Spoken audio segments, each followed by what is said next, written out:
ऐसा समा गई कि भुला गई उसी में। शंकर जटा को लेकर थोड़ा बांध दिया ऊपर में, अब भीतर में अब गंगा जी घूम रही हैं। अस्फुरमौली कल्लो लनी चारु गंगा, लसत भाल भाल कंठे।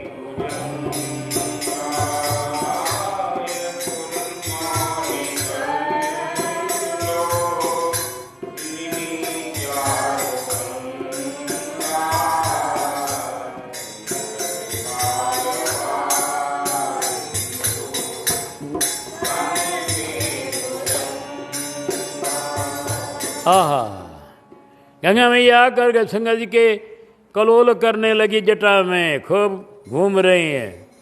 भगीरथ जी ने देखा ये तो प्रयास मैंने किया, गंगा जी आ भी गई, लेकिन शंकर जटा में रख जाएंगे तो कैसे होगा।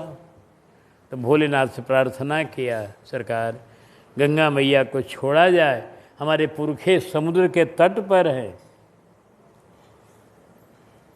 शंकर जी ने कहा ठीक है, मैं छोड़ रहा हूँ।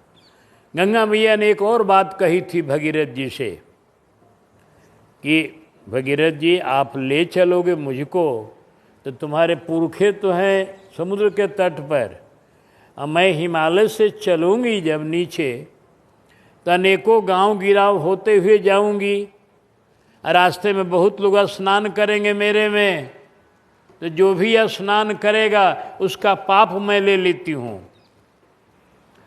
तो पापों को लेते लेते लेते लेते पापों का मेरे पास पूरा भंडार हो जाएगा, मैं पाप से भर जाऊंगी पूरी, तो तुम्हारे बेटों का तुम्हारे पुरखों का उद्धार कैसे करूंगी बोलो। तब भगीरथ जी ने कहा माँ जब तुम चलोगी और जब पापी लोग नहाएंगे तो उनका पाप तुम ले लोगी, और जब कोई महात्मा संत स्नान करेंगे तो तुम्हारे पाप को जला देंगे, क्योंकि उनके हृदय में भगवान रहते हैं जो पाप को हरने वाले। वो ज्यों डुबकी लगाएंगे साधु, उनके हृदय के भगवान से गंगा का स्पर्श होगा और तुरंत पाप भस्म हो जाएंगे। साधु लोग तीर्थों में जाते हैं स्नान करने, कुंभ इत्यादि मेले में, उनको कोई पुण्य की कोई बात है नहीं, वो तो स्वयं पुण्य रूप है, लेकिन वो जाते हैं तीर्थों को तीर्थ बनाने के लिए। अगर साधु न जाएं तीर्थ में तो तीर्थ पापमय हो जाएंगे पापियों के पाप से। साधु जाकर तीर्थों का पाप हटाते हैं, तीर्थों का पाप जलाते हैं। तो महात्मा लोग स्नान करेंगे आप में तो उनके स्नान से आपका पाप जलकर भस्म हो जाएगा। ठीक है, बहुत बढ़िया है, आप आगे आगे चलो, पीछे पीछे हम चलेंगी। ठीक, इनका रथ आगे आगे चला भगीरथ जी का, पीछे पीछे गंगा मैया आ रही। अब तो हल्ला मच गया, चारों तरफ गंगा मैया आ रही हैं महाराज। जिस प्रदेश से होकर निकलती हैं हजारों की भीड़ लग जाती गंगा जी का दर्शन करने और स्नान करने, जलपान करने। क्या कहना, गंगा जी ये मत समझिए कि जल हैं, वो जल नहीं है, जल के रूप में ब्रह्म है। हाँ, ये बात जान लीजिए पहले, भगवान का कई रूप होता है, जैसे शालिग्राम के रूप में साक्षात ब्रह्म है। देखने में लग रहे हैं कि एक गोल मटोल हैं, साधारण कोई प्रस्तर है, लेकिन वो प्रस्तर नहीं है, वो ब्रह्म है, उस रूप में। वैसे गंगा जी देखने में लग रही हैं जल, अगर शालिग्राम में कोई मांग लेगा मनुष्य तो अब पापी हो जाएगा तुरंत। ये लिखा गया है ग्रंथ में कि शालिग्राम को अगर आपने कहीं मान लिया, अगर पत्थर शिलासम गने विष्णु तन, तो आपको महापाप हो जाएगा, पाप कटेगा नहीं। ये लिखा अग्रदेव स्वामी जी ने। चरणामृत को जल जान लीजिएगा तो महापाप हो जाएगा। भगवत प्रसाद को अन्न जान लीजिएगा तो महापाप हो जाएगा। ये सब बहुत सावधानी रखना पड़ता है। तो इसलिए गंगा जी जल, गंगा जी नहीं है धनवी काम नदी पुनि गंगा, गंगा जी नदी नहीं है और जल नहीं है, साक्षात ब्रह्म है। ब्रह्म जल के रूप में ब्रह्म है। शब्द के रूप में ब्रह्म है, राम नाम के रूप में, कृष्ण नाम के रूप में शब्द ब्रह्म है। उसी तरह से जल ब्रह्म है, गंगा जी जल के रूप में ब्रह्म है।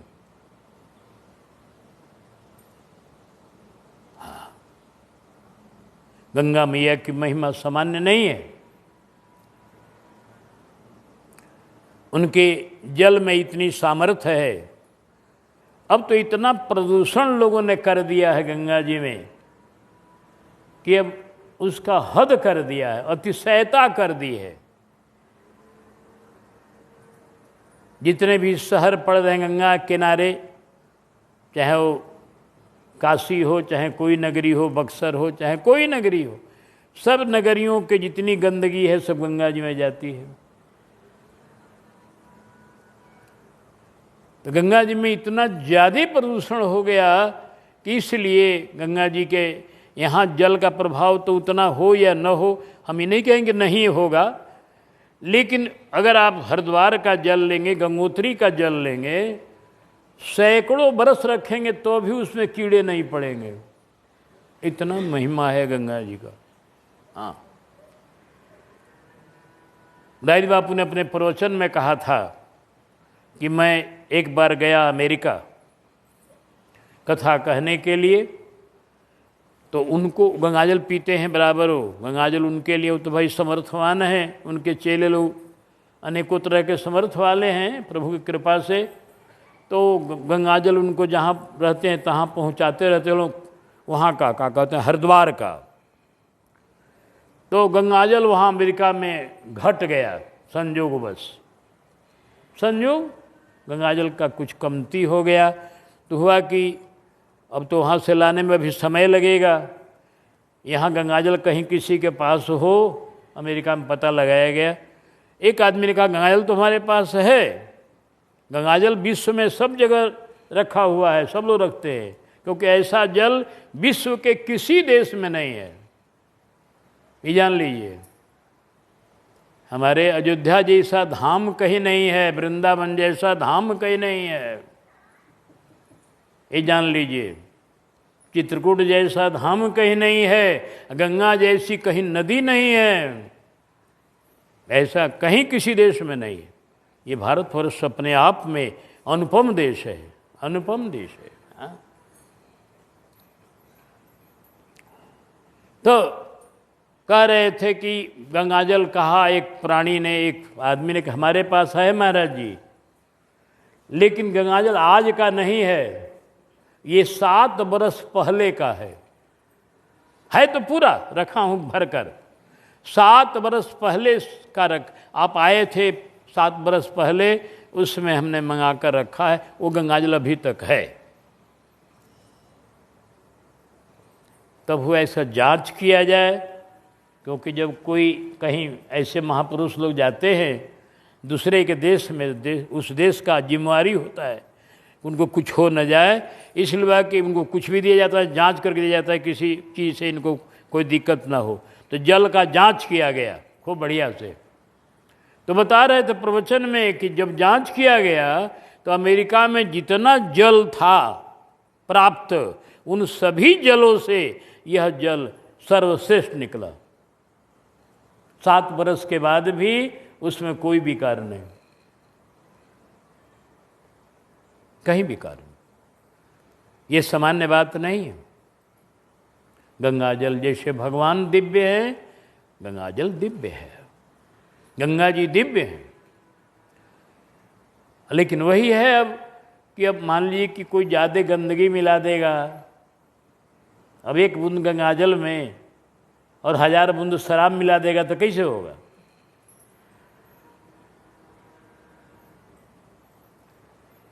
तो गंगा मैया इसके बाद पीछे पीछे चलने लगी। भगीरथ जी आगे आगे चल रहे, पीछे पीछे चलने लगी सरकार। चलते चलते अंत में आते आते एक महात्मा मिले, उनका नाम जहनु ऋषि था। वो सुल्तानगंज के पास उनका स्थान लोग बताते हैं, जहाँ से भोले बाबा को जल लोग ले जाकर चढ़ाते हैं, वहीं लोग बताते हैं जहनु ऋषि का आश्रम। तो वहाँ आते आते गंगा जी को बाबा ने क्या किया कि चटपट जल लेके पी गए। इतना बढ़िया जल था और समर्थवान महात्मा थे। अंजलि में गंगा जी आ गई और पी गए सब जल। अब गंगा जी का धारा सूख गया, अब क्या करें, अब क्या होगा।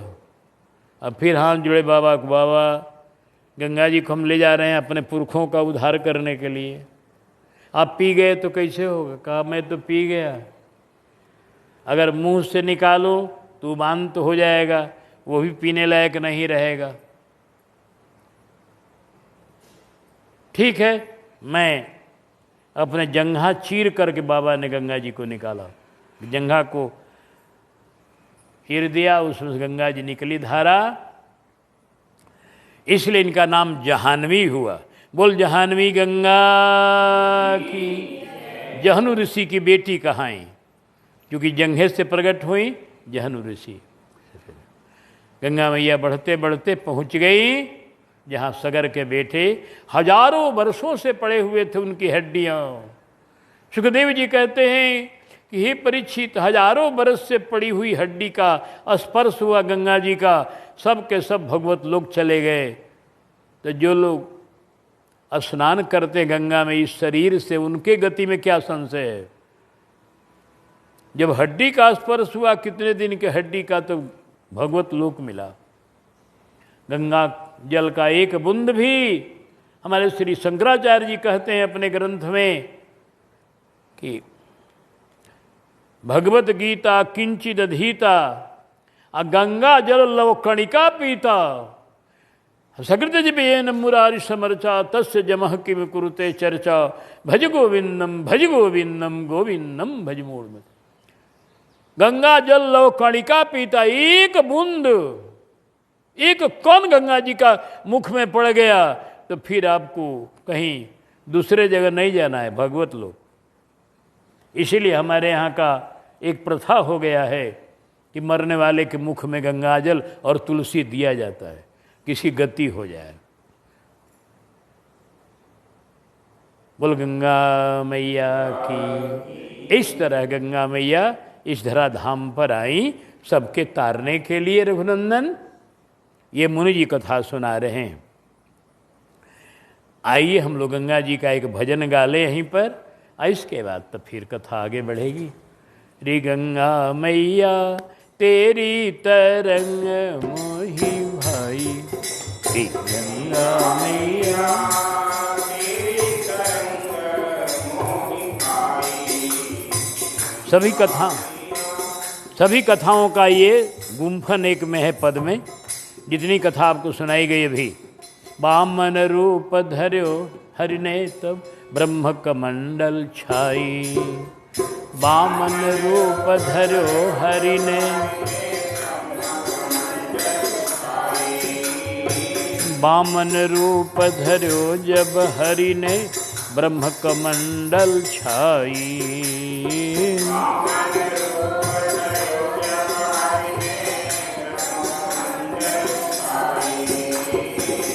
तप करी तो ही भगीरथ लाए, तप करी तो ही भगीरथ लाए, शिव की जटा में मैया आके समाई, री गंगा मैया तेरी तरंग मोही भाई।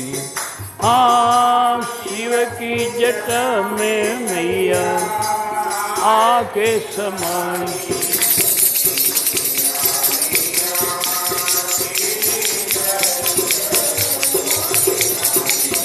री गंगा मैया तेरी तरंग।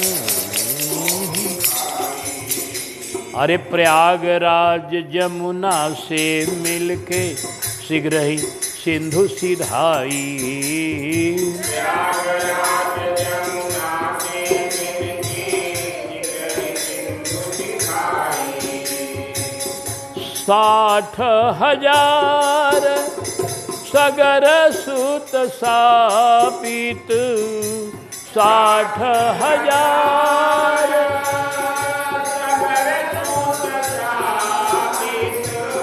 अरे मुक्ति दई अस वेदन गाई, श्री गंगा मैया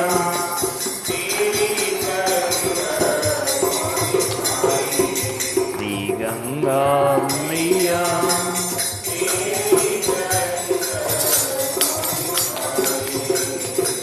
महिमा अगमन तेरी तरंग, महिमा अगमन पार पाव को सुरमुनि करत बड़ाई।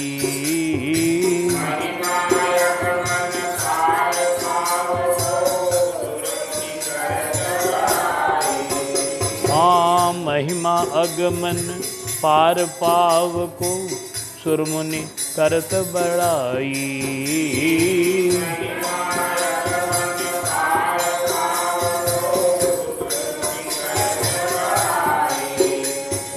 धवल धार गंभीर अगम जल, धवल धार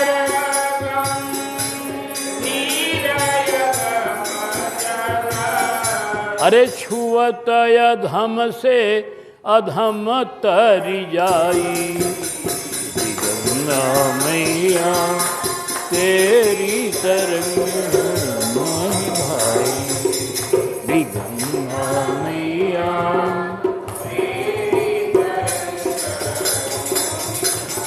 तेरी गंगा मैया तेरी तरंग मोहि भाई, गंगा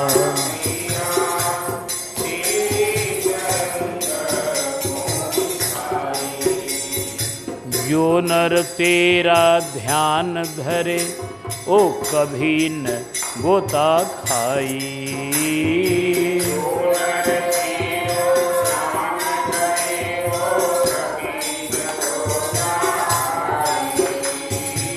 जो नर तेरो ध्यान धरे वो कभी न गोता खाई।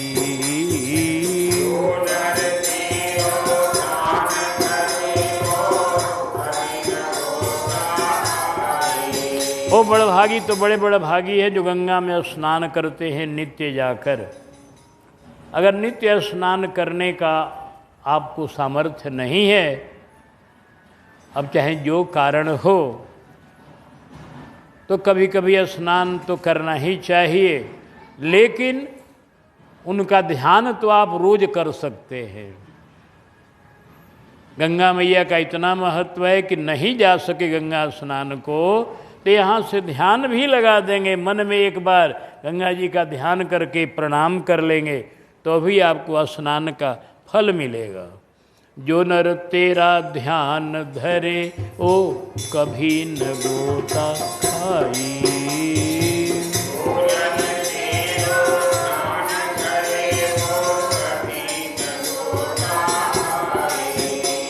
हाँ अपने जन को ऐसे राखो, अपने जन को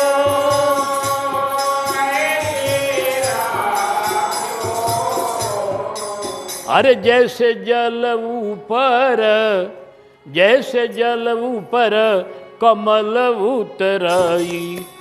रे गंगा मैया तेरी तरंग मोहि भाई, गंगा मैया तेरी तरंग मोहि भाई, गंगा मैया।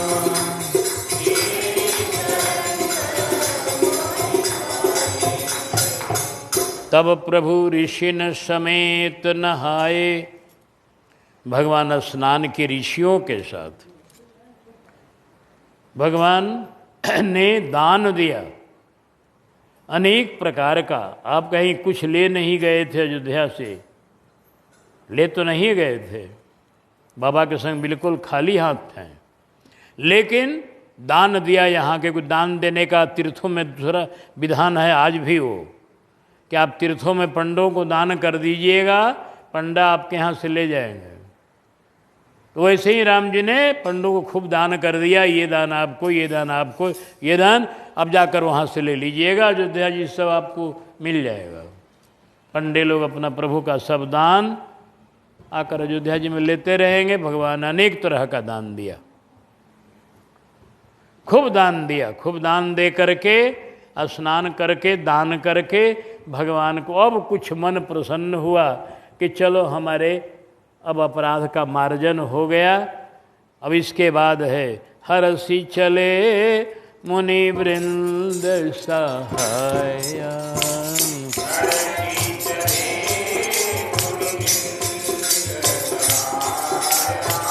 बेगी विदेह नगर नियराया।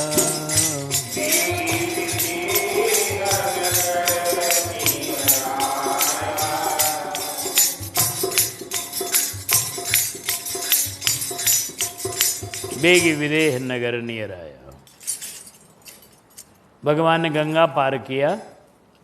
गंगा पार का वर्णन यहाँ नहीं किया गया है, कारण उसका है कि गंगा पार आगे वर्णन करने वाले हैं गोस्वामी जी बढ़िया से, इसलिए यहाँ भी वैसा ही भाव समझ लेना चाहिए कि भगवान ने केवट ने गंगा पार कर दिया इनको। इसके बाद ये चलते हुए बहुत जल्दी ही पहुँच गए मिथिला में। बेग विदेह नगर नियर आयो। और जब वहाँ पहुँचे, पहले एक अमराई मिली। गांव के बाहर बाग है, बड़ी बढ़िया बढ़िया, जनकपुर के गांव के बाहर के अच्छे अच्छे बगीचे हैं। तो एक सुंदर बाग देखा। देखिए अनूप एक अमराई, सब सुपास सौभात। श्री विश्वामित्र जी ने कहा, रघुनंदन ये अमराई बड़ी अच्छी लग रही है, यहाँ जल की भी सुविधा है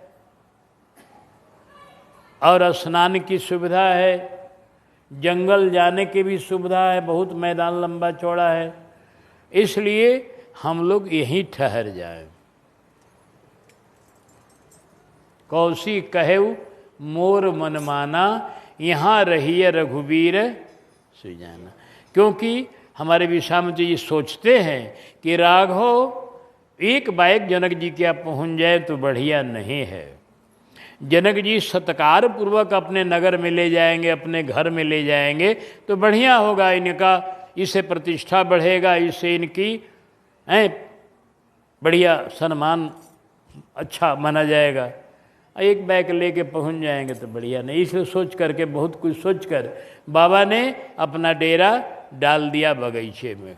सोचा कि यहाँ रहूँगा तो जनक जी अइबे करेंगे जब सुनेंगे समाचार, और समाचार खबर भेजवा भी दिया। वहाँ माली लोग थे, माली लोगों ने आकर प्रणाम किया बाबा को, बढ़िया से उनको आसन दिया, बढ़िया से बैठाया। फुलवारी में उस बाग में सब इंतजाम है, सब तरह के लोग बढ़िया ढंग के लोग हैं। खूब बढ़िया से बाबा को बैठाया, सरकार को बैठाया, राम लक्ष्मण को बैठाया और बढ़िया ढंग से, और बोले कि भैया अब हमारी सूचना कर दो जनक जी महाराज जी के यहाँ कि बक्सर के विश्वामित्र बाबा अपने शिष्य मंडली के साथ बाग में ठहरे हुए। ठीक है, एक माली चला गया खबर देने के लिए, और माली लोग जितने वहाँ हैं सब बाबा के सत्कार में जुट गए। बड़ी प्रसन्न हुए राम जी इन लोगों का आव भक्ति देखकर। विश्वामित्र जी ने कहा कि देखो रघुनंदन, ये जनक जी कितनी अच्छी व्यवस्था है कि यहाँ के माली लोग भी कितने सभ्य हैं कि बिना जान पहचान के लोगों का भी सम्मान करते हैं। अभी इनसे भेंट हमारा नहीं है, लेकिन देखो आज ये कितना सम्मान कर रहे हैं आपका और हमारा सबका। बड़े सज्जन लोग हैं, बड़े प्रसन्न लोग हैं। इस तरह से गुरु जी ने इन सब भावों को एक पद में गुम्फित किया। मिथिला में आई विश्वामित्र मुनि राई, भजु मन सिय रघुराई। मिथिला में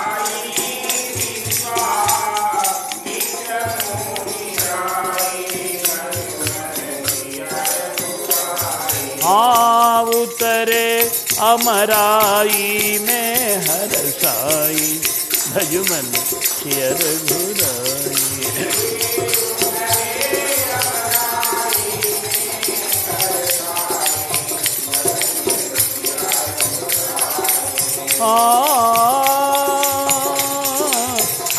हिय भूल साई ऋषि मुनि समुदाई, भज मन सियर घुराई। हिय भूल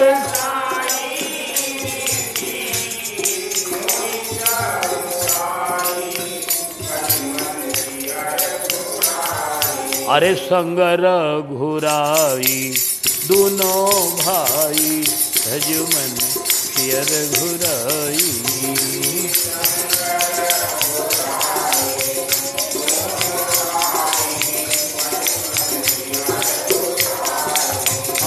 उतरे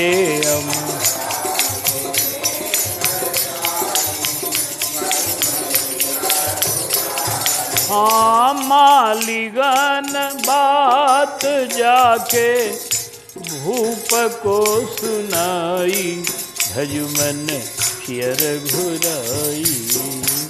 मालिगन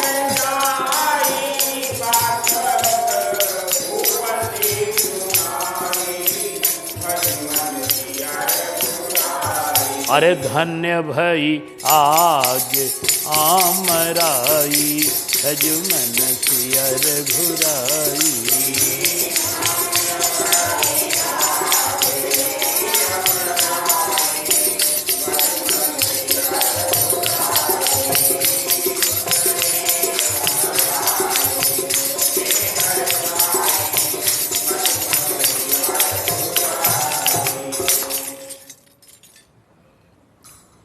और माली लोग पहुँचे दरबार में।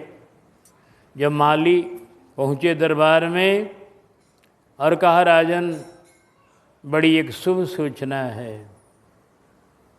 बोलो भैया बोलो माली क्या सूचना है? सूचना ये है राजाधिराज के जीवन की जय जयकार।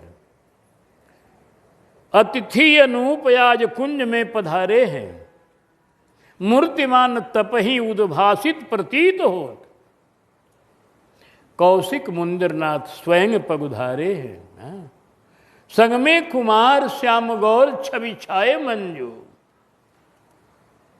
राजभेष व्यसन में सकल भूषण संहारे हैं।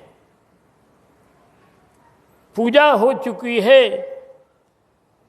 पूर्ण पूजा हो चुकी है। प्राथमिक कृपा निधान अग्रिम निर्देश हेतु दास खड़े द्वारे हैं।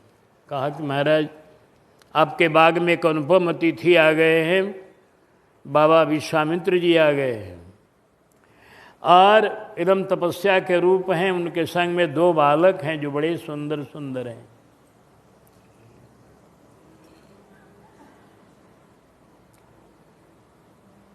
उनकी सम्मान प्राथमिक समाधान जो उपचार है किसी के आने पर उसे हम लोग कर चुके हैं। उनका सम्मान पूर्ण हो चुकी है। प्राथमिकी पूजा कृपा निधान पर पहली जो पूजा होती है वो हो चुकी है। अब आगे क्या हम लोग करें सो बताइए। अरे विश्वामित्र जी आ गए। कौशी कुल कुमुद कलाधर कृपा निधान, मेरे मूर्तमान भाग आज पगधारे हैं। धन्य भई मिथिला, धन्य धन्य जगत के मिथिला, धन्य धन्य लोग हुए। मिथिला के लोग धन्य हुए। धन्य भई मिथिला, जनता धन्य धन्य हुई। धन्य हुए सुकृत सब सुकृत समूह सारे हैं हमारे आज पुण्य धन्य हो गए। सुफल हुआ यज्ञ, धन्य यज्ञ के संहारे सार्य। आज यज्ञ का हमारा समूचा करना सफल होगा। धन्य धन्य होंगे आज नेत्र जुगल तारे हैं। सज के समाज चलूं स्वागत हित स्वयं में, क्योंकि संतन के चरण कमल रक्षक हमारे हैं। अपने मैं चलूँगा। तुरंत ही चक्र श्री जनक जी अपने बंधुओं के साथ, अपने गुरु जी के साथ, ब्राह्मणों के साथ, संग सचिव सुचि भूरि भट भूसुर बर गुरु ज्ञात, चले मिलल मुनि नायक मुदित राव ही भात, पूर्ण समाज के साथ सत्कार करने के लिए चल दिए। सुनी तुराई सुनी सुख पाई, चले अतुराई भज मन सियर घुराई, चले स्वाज साग त सजाई, भज मन सियर घुराई, चले साज स्वाग।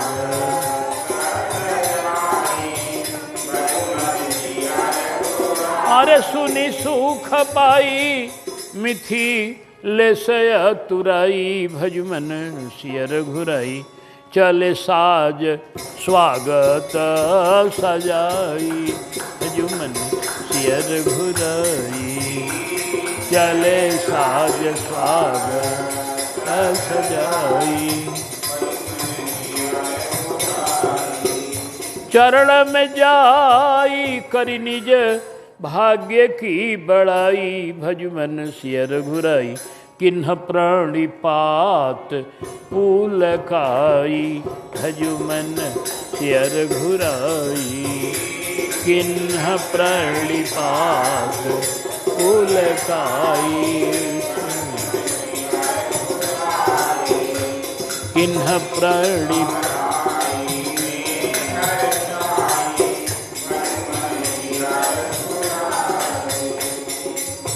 जा करके मुनि जी के चरणों में प्रणाम किए जनक जी। किन्ह प्रणाम चरण धरि माथा, दिन्हे असीस मुदित मुनिनाथ।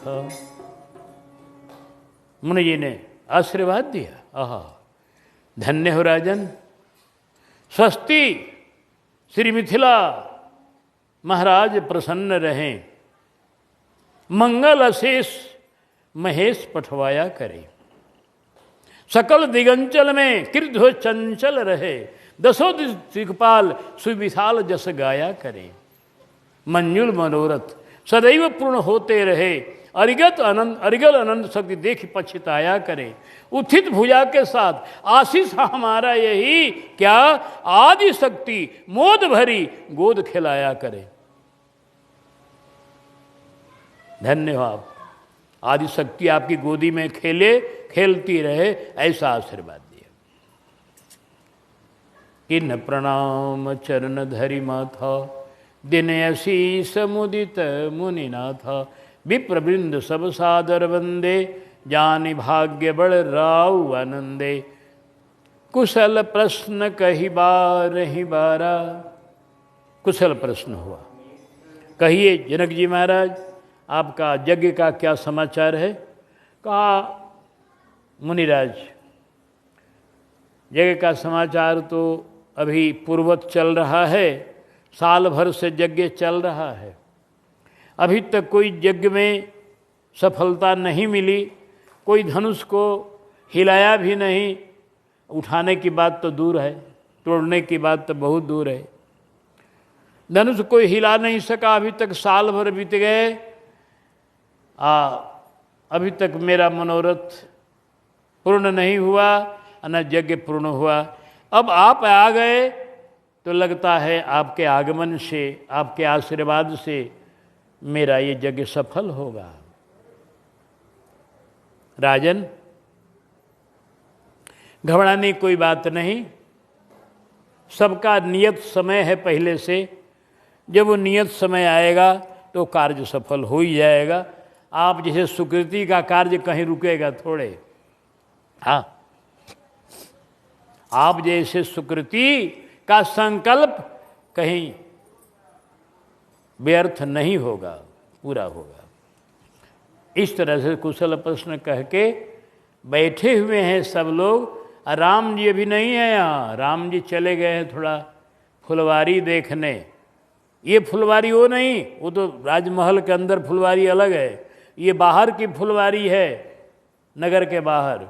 राम जी फुलवारी देखने क्यों चले गए? तो राम जी गुरु जी के एक सुयोग्य सेवक हैं, तो इसलिए फुलवारी देखने चले गए कि गुरु जी पूजा करेंगे, पूजा में फूल की ज़रूरत पड़ेगी, तो कहाँ यहाँ फूल है, कहाँ क्या है, सब देख लिए रहेंगे, चटपट जाके फूल ला देंगे वहाँ से, ज़रूरत पड़ेगी तो। इसलिए पूजा की सामग्री है फुलवारी, पूजा की सामग्री है, उसमें तुलसी दल है, फूल है। राम जी देखने चले गए, तेहि अवसर आए दो भाई,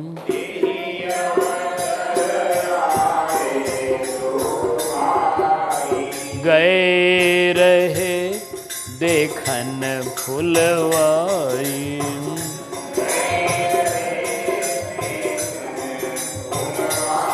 और एक बात और भी है कि ये मुनि जी राम जी को यहाँ से हट जाना है। राम जी भी नीति निपुण हैं, सोचे कि अब आएंगे जनक जी, अब मुझको देखते तो हमारे प्रेम में डूब जाएंगे, व्यवहार करना कठिन हो जाएगा कुछ। इसलिए राम जी यहाँ से थोड़ा फुलवारी देखने के बहाने भी और हट गए यहाँ से, जिसमें कि आपस का जो प्रणाम पाती व्यवहार कुशल समाचार सब हो जाए, और तब हम पहुँचेंगे तो बढ़िया रहेगा। वही हुआ, सब लोग बैठे हुए हैं, व्यवहार सब हो चुका है।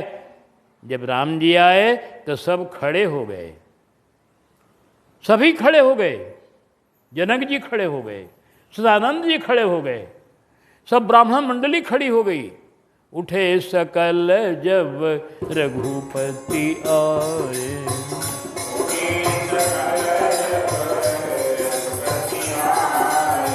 विश्वामित्र निकट बैठाए, विश्वामित्र। देखो ये भगवान का प्रताप है, प्रभाव है। मानस में यही एक मुख्य प्रसंग है। भी मानस में, मानस की महिमा बड़ी क्यों है, गोस्वामी जी कहते हैं, यद्यपि कवि तरस एक नाई,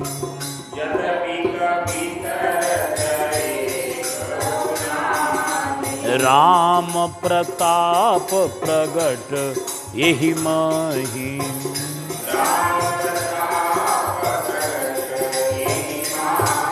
हमने मानस में राम का प्रताप प्रकट गाया है कि देखो राम का प्रताप देखो, राम की महिमा देखो, राम का महत्व देखो।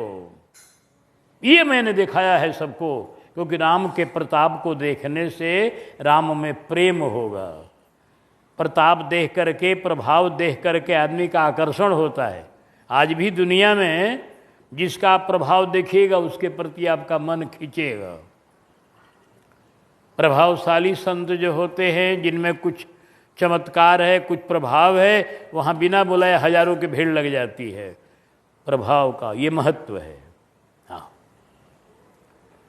तो मानस में राम जी का प्रभाव जगह जगह बताया गया है कि देखो वो कितने प्रभावशाली हैं। राघव कि बिना जान पहचान के जनक जी जो बहुत बड़े हैं, पिता तुल्य हैं, सतानंद जी गुरु तुल्य हैं, सब ब्राह्मण मंडली, लेकिन आज सब खड़े हो गए राघव को देखते ही। राघव बच्चे हैं, राघव की अवस्था भी छोटी है, अभी किशोरावस्था के हैं। ऐसे बूढ़े बूढ़े लोग बैठे हुए थे और सब खड़े हो गए।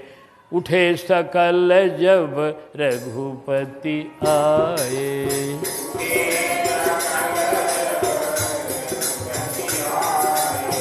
विश्वामित्र निकट बैठाए।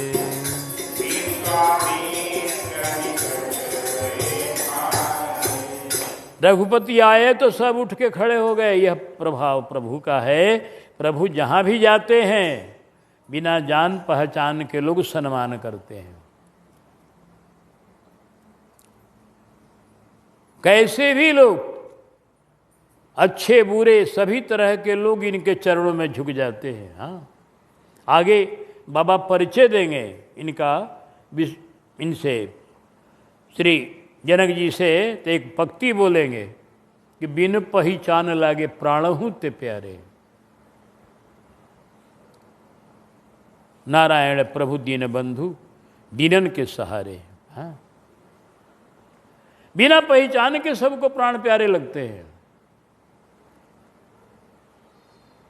आज देखो सब ऊँचे जनकपुर के जितने ये लोग बड़े बड़े लोग हैं, ये बड़े बड़े लोग हैं, ये सामान्य जनता नहीं है, बल्कि संघ सचिव मंत्री हैं राजा के, भूरी भट्ट और बड़े बड़े ब्रिगेडियर जो सेना के अध्यक्ष, सेना के मालिक हैं, वो लोग हैं। भूरी भट्ट, भूसुर ब्राह्मण लोग हैं और जाति पाति के लोग इनके हैं, सब लोग हैं। उसी में सतानंद जी भी हैं। तो ऐसी स्थिति में जब सब श्रेष्ठ गण हैं, ये सब खड़े हो गए। उठे सकल जब रघुपति आए,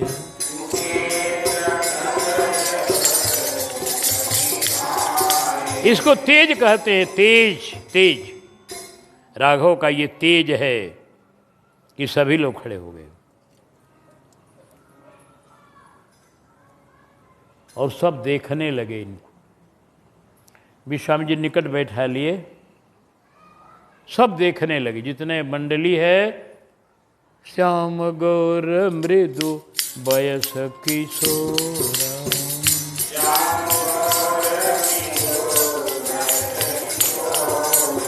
लोचन सुखद विश्वचित चोरा,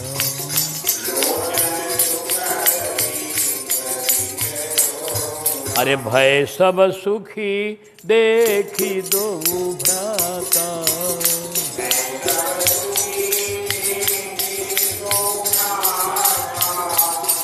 अरे बारी बिलोचन पुलकित गाता,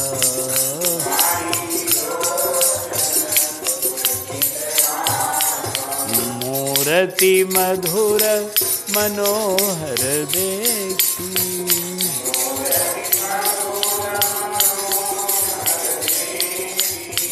भयउ विदेह विदेह विशेष,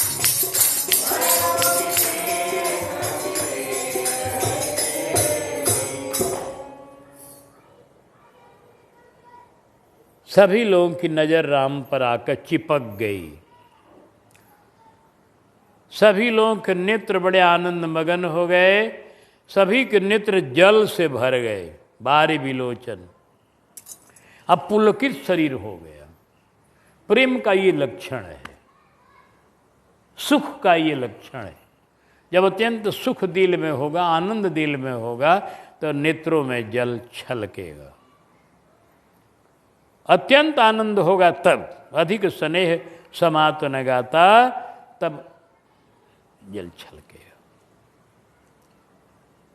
इसीलिए कथा में भी जब अति आनंद मिलता है तो नेत्र छलक जाते हैं। अति आनंद मिलता है तब। आनंद कितनों कथा में है तो दुनिया के में तो आनंद है ही नहीं है। इस कथा में तो आनंद जीव को मिलता ही है, चाहे आंसू में आंसू आवे चाहे न आवे, आंसू आवे चाहे न आवे, कुरांच हो चाहे न हो, कथा में आनंद तो आता ही है सबको। लेकिन जब अधिक आनंद होता है, ज़्यादा अतिशयता जब होती है, तब पुलकित गात होता है और तब आंखों में आंसू आए।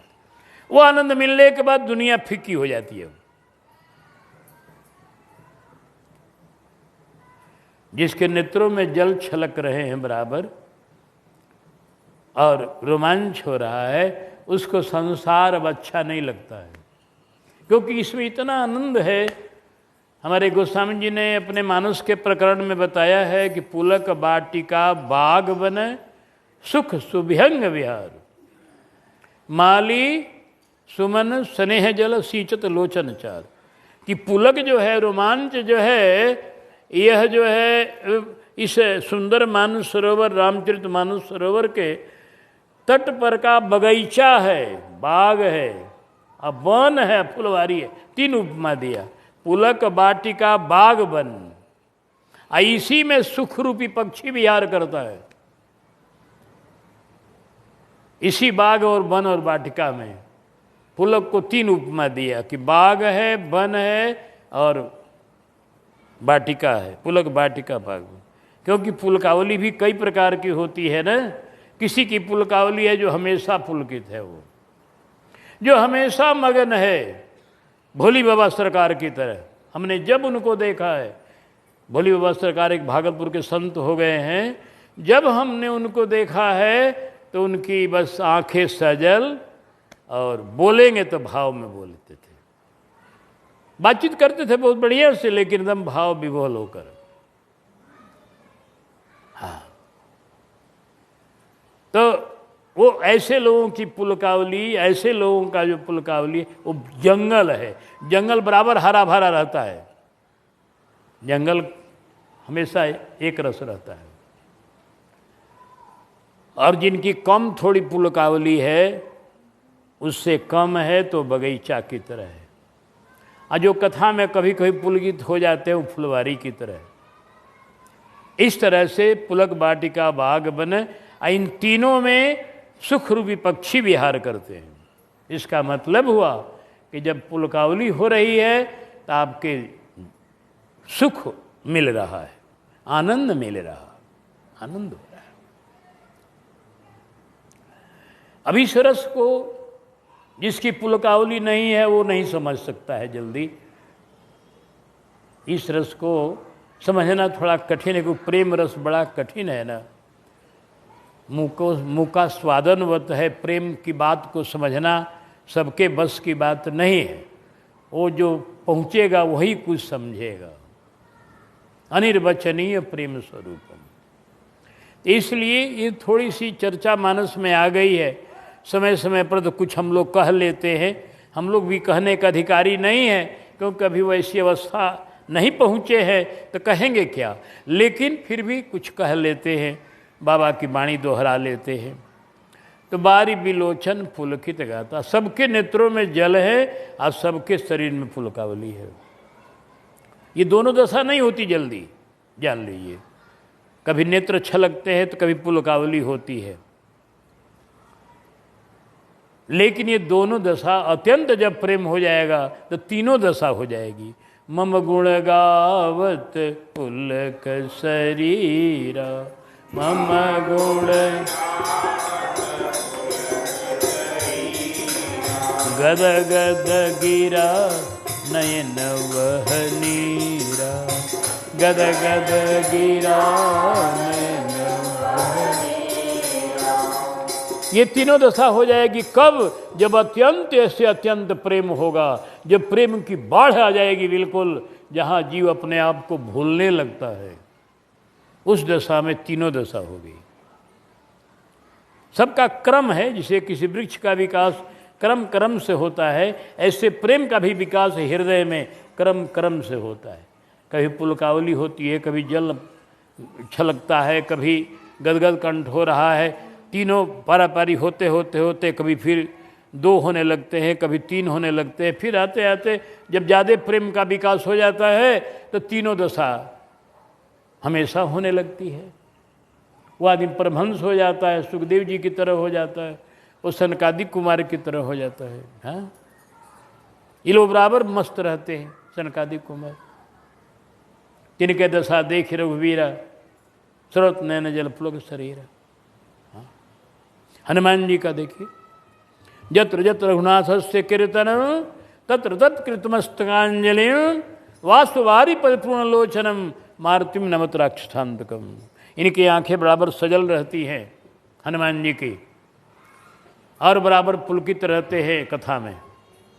भगवान को गद्दी पर देखते हैं तो वहाँ भी पुलकित हो जाते हैं तुरंत। हाँ, जयति रामायण श्रवण संजात रोमांच लोचन सजल शिथिल वाणी, राम पद पद्म मकरंद मधुकर पाए, दास तुलसी शरण सूल पाने। रामायण जी के श्रवण करने से हनुमान जी को रोमांच और पुलकित गात और नेत्रों में जल दोनों हो जाते हैं। इस तरह से आज राम जी के दर्शन में ये दशा हो गई। राम जी के रूप से दशा होती है यह जी, अथवा लीला के वर्णन से, लीला का जब भाव हृदय में प्रवेश करता है, भगवान के गुण जब हृदय में प्रवेश करते हैं, भगवान का तो महिमा जब हृदय में प्रवेश करती है, माधुर्य प्रवेश करता है, तब जाके पुलकित गात और भी होता है। ये सब मनोविज्ञान की थोड़ी बातें हैं जो आगे आपको सबको समझ में आएगी जब इस दशा को आपके हृदय से कभी संपर्क होगा, कभी आपके हृदय में प्रेम की लहर उठेगी तो आप समझिएगा। हाँ, तभी हमको भी पूरी समझ में आएगी, जब प्रेम की लहर उठेगी। भगवत रसिक, रसिक की बातें रसिक बिना को बूझ ही सके ना। इसलिए ज़्यादा इस पर चर्चा न करके हम आगे बढ़ रहे हैं। मूर्ति मधुर मनोहर देखी,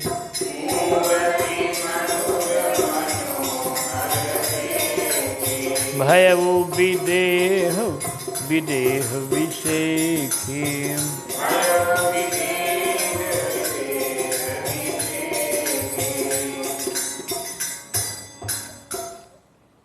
अब ये चौपाई बड़ी रसमयी है कि विदेह, फिर विदेह क्या हुए जी? जो विदेह है, जिसको देह का होश नहीं है, वो फिर विदेह क्या हो गया? उससे विदेह क्या हो गया? जो पहले से ही बेहोश है, तब उसको फिर क्या हुआ? भय विदेह विदेह विषेखी।